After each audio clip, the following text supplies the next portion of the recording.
안녕하세요. 1인 원장 윤원장입니다. 오늘은 무슨 이야기를 할까 하냐면요.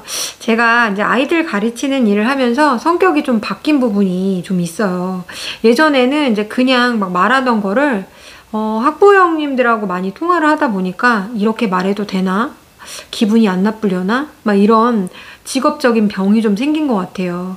그래서 예전에는 전혀 내가 이렇게 말한다고 해서 저 사람이 기분이 나쁘려나? 뭐 이런 생각은 전혀 안 했었는데, 이런 생각을 참 많이 하는, 자주 하는 병이 생긴 것 같습니다.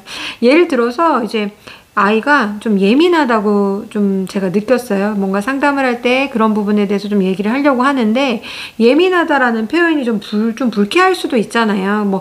예민하다는 걸 좋게 받아들이지는 않으니까. 그러면 아이가 섬세하다라고 얘기하면서 어머님이 그 얘기를 풀 수 있게 좀 이야기한다거나 그렇게 하거든요. 그래서 저희는 이렇게 고객이 학생에다가 더하기 학부모, 우리의 고객이 되잖아요. 근데 학생들이 주는 사실은 스트레스는 별로 아이들 가르치면서 있기는 하지만, 그래도 학부모님은 정말 소통이 안 되는 사람이 있는 것 같아요. 근데 장사하시는 분들은 이제 진상이라고 하잖아요. 저희한테도 가끔씩은 진상 고객들이 나타나죠. 그냥 내 진상이라고 표현하기는 좀 그렇고, 저희를 조금 힘들게 하시는 학부모님, 좀 맥주 한 잔 땡기게 하는, 저녁에 땡기게 하는 학부모님에 대한 이야기를 좀 해볼까 합니다. 제가 생각하는 맥주를 부르는 어머님은 우선 교육비를 연체하는 학부모.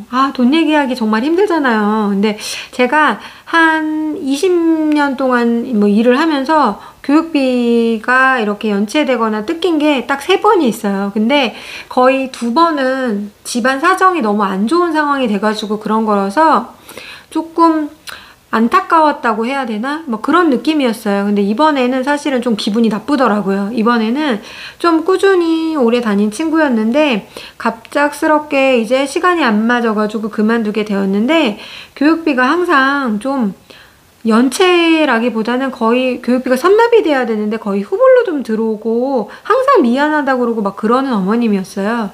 그런데 그 어머님이 한 2주를, 아니나 다를까 2주를 더 수업을 했는데 교육비를 안 내셨겠죠. 그래서 교육비가 이렇게 진행이 됐으니까 입금을 해달라 하고선 인사를 하고 끝냈어요. 알겠다고 얘기를 하고, 그 다음에 자기 둘째는 좀 대기를 해달라 해가지고 좀 시간이 지났는데도 입금이 안 되더라고요. 근데 대기자 자리가 있어가지고 카톡을 보낼 일이 있어가지고 그 얘기를 하면서 자연스럽게 입금이 안 됐다라고 말씀을 드렸더니, 자기가 이번 달에는 본인의 신랑이 내게로 했다는 거예요. 확인해 보겠습니다 라고 하고 그 이후에는 답을 주시진 않으셨어요. 그런데 그분도 저희가 같은 일을 하시는 분이거든요.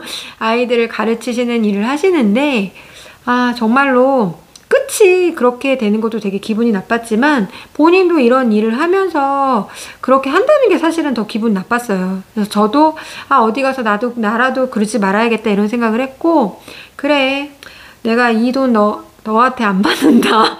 그 대신 너는 10배로 뜯겨라. 제가 마음속으로 그런 생각을 잠시 했지만, 근데 제가 벌어주지 않는다고 해도 저는 자기가 나쁜 일 하면 나쁜 걸 받는다고 생각하는 사람이기 때문에 그냥 그러고 끝냈습니다.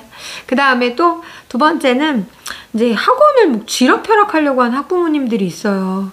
저희는 이제 영재반 구성을 하면 테스트를 보고 이렇게 합격한 친구들을 가지고 반을 구성하는 경우가 있는데, 기준이 뭐냐, 합격의 기준이 뭐냐라고 묻거나, 아니면 자기 애가 왜 떨어졌냐, 그리고 나중에는 자기 애를 안 넣어주면 그만두겠다. 다른 애들도 내가 다 데려왔는데 그만두겠다. 이런 어머님들 좀 답답해요, 사실은. 자기 아이가 부족하면 자기 아이 수준에 맞는 데 가서 수업을 하면 더 많이 발전할 텐데 지금 그 반이 뭐라고 저러나, 그런 답답함이 좀 있고, 그 다음에 또 학부모님 중에 어떤 친구랑은 안 하고 싶다, 쟤랑은 안 하고 싶다. 저희는 사실은 학년과 시간을 맞추는 것도 되게 어렵거든요, 사실은. 그런데 아이까지 피하려고 그러면 진짜 답이 없어요. 그러면 그런 어머님들은 꼭 그렇게 얘기를 하시고, 대부분의 어머님들이, 그렇게 얘기하시는 어머님들이 다른 친구들이 그 아이를 선호하지 않는다는 게 가장 문제라고 생각을 해요. 정말 조금 잘하고 그러한 아이들 같으면 그 어머님도 그러지 않고 그 아이랑 반을 하고 싶어 하잖아요. 근데 대부분 누구랑 하기 싫다, 그럼 누구랑 잘하는 아이랑 했을 때 자기 아이가 밀릴까봐 막 그렇게 생각하시는 어머님들이 있는데, 저는 좀 고려한다고 고려하는데도 그런 얘기 하실 때 좀 정말 답답하다 이런 생각이 좀 들고요. 그다음에 시간을 막 멋대로 막 바꾸는 어머님들, 그러면 사실 어렵죠. 그 다음에 또 결석을 너무 자주 해서 우리 학원에 6개월을 다녔는데 한두 달 다닌 것 같은 그런 아이들 있잖아요. 그런 친구 사실 늘지도 않고 숙제도 맨날 비어있고, 그러다 보면 조금 선생님들도 너 여기 모르니 안 해왔니 계속 이렇게 얘기하다 보니까 장기로 가는 적이 없거든요. 그래서 그렇게 결석이 잦은 학부모도 너무 피곤한 것 같아요. 대부분 그런 어머님들이 보면 학원을 어떻게 보면 지락펴락하는 거죠. 그 다음에 세 번째는 아이가 이제 부족한 부분이 있으면 받아들이지 못하는 부모님. 예전에 제가 같이 근무했던 선생님이 아이가 이게 부족해요 라고 얘기했는데, 그래서 이제 한번 와서 보충을 해주겠다, 무료 보충이었거든요. 근데 그 얘기를 듣자마자 그 엄마가 그만뒀어요. 근데 그거는 아예 받아들일 수가 없는 거예요, 자기 아이가 못한다는 걸. 근데 학원에서 이야기할 때 사실 직설적으로 못한다 이렇게 얘기하진 않잖아요. 근데도 그 얘기조차 받아들이지 못하는 부모님들이 요즘에 조금 있는 것 같아요. 그런데 그러면 어디를 다니겠습니까? 항상 잘한다 잘한다 소리만 들으려고 하는 데를 가야 된다는 건데, 잘한다는 소리 하는 거는 정말 쉬워요. 근데 그 아이의 부족한 부분을 진심으로 생각하고 말씀을 드리는 것에 대해서 정말 받아들이지 못하는 학부모는 정말 답이 없는 것 같아요.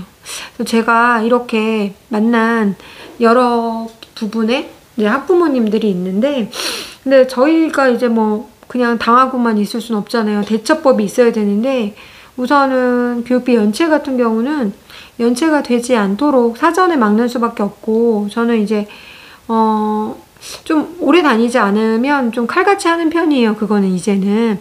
그리고 좀 오래 다니다 보면 계속 보내다 보니까 약간 이렇게 이번 같은 사태가 일어나기는 한데, 그런 부분을 좀 더 관리를 해야겠다라는 거를 좀 이번을 통해서 또 배웠고요. 그 다음에 또 학원을 쥐락펴락 하려고 하는 거는 사실은 흔들리지 않는 거밖에 답이 없는 것 같아요. 왜냐하면 하나에다 맞춰주기 시작하면 정말 머리가 아파지거든요. 그리고 어머님들이 뭐 시험을 봐서 반을 구성하는데 내가 다 애들을 데리고 나간다 그러는데 그 엄마 따라서 나가는 사람 단 한 번도 본 적 없거든요. 그러니까 그런 것에 흔들리지 않는 거. 그 다음에 누구랑 하기 싫다 그러면 이야기하겠죠. 그렇게 하는 거는 어렵다. 되도록 약간 뭐 신경은 써주겠지만 100% 그렇게 하는 건 어렵다라고 저는 그냥 그렇게 말씀을 드려요. 그런 것들.